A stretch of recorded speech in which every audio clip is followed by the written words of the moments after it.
In this devotional, I'm going to share with you three thoughts from Exodus chapter 3, verses 7 through 10, where I'll ask the question, why did God save Israel from Egypt?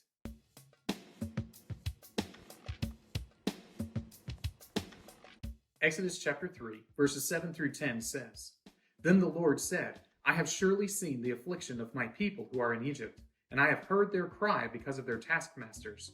I know their sufferings, and I have come down to deliver them out of the hand of the Egyptians, and to bring them up out of that land to a good and broad land, a land flowing with milk and honey, to the place of the Canaanites, the Hittites, the Amorites, the Perizzites, the Hivites, and the Jebusites. And now, behold, the cry of the people of Israel has come to me, and I have also seen the oppression with which the Egyptians oppress them. Come, I will send you to Pharaoh, that you may bring my people, the children of Israel, out of Egypt. In the book of Genesis, you have this promise that's reiterated to Abraham and Isaac and Jacob. It's promised to them over and over again, where God tells them that he is going to give them this land that they're wandering in. But even as early as Genesis 15, Abraham knows that it isn't going to be him who owns the land, but it will be his descendants, the folks who are coming up. But even in this promise, Abraham is told that it isn't going to be him dwelling in the land, but it's going to be in the distant future. His descendants will own the land. But first, they will go through slavery. They will go through impoverishment.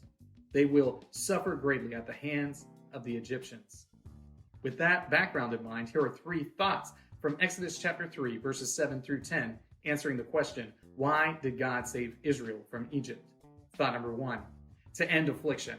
The people of Israel are being afflicted by the Egyptians. These taskmasters are giving them a very difficult time.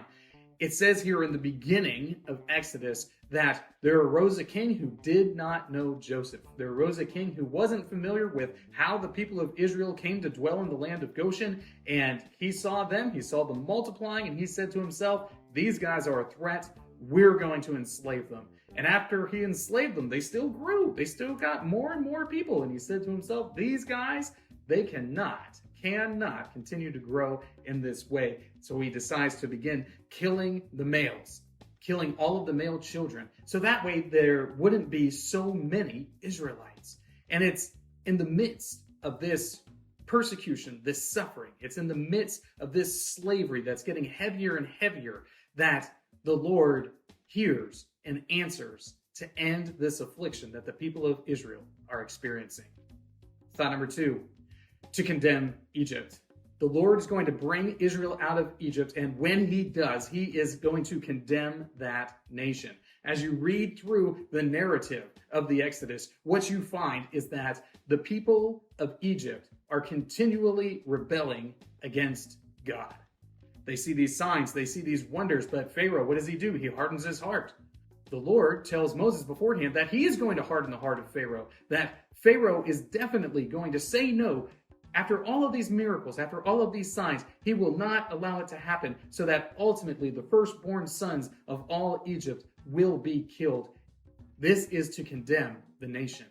The people of Israel will leave Egypt, and when they do, they will plunder them by simply asking for the wealth of their neighbors, and they will freely give it just to get the Israelites out of the nation. The Lord condemns Egypt for enslaving his people.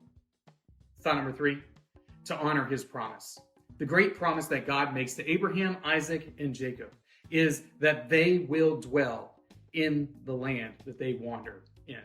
That one day their descendants will own all of this land that extends from Egypt all the way up to Assyria. It is the land of promise that God is delivering to them, and God is honoring his promise. When he brings his people up out of slavery, he is letting them know that he works on a timeline all his own, but he accomplishes precisely what he means to, and he does so when he means to. That's why he's able to promise Abraham that one day his descendants will number as the stars in the heavens, that they will be nations, that they would be huge, that they would own this land, that they would dwell in it.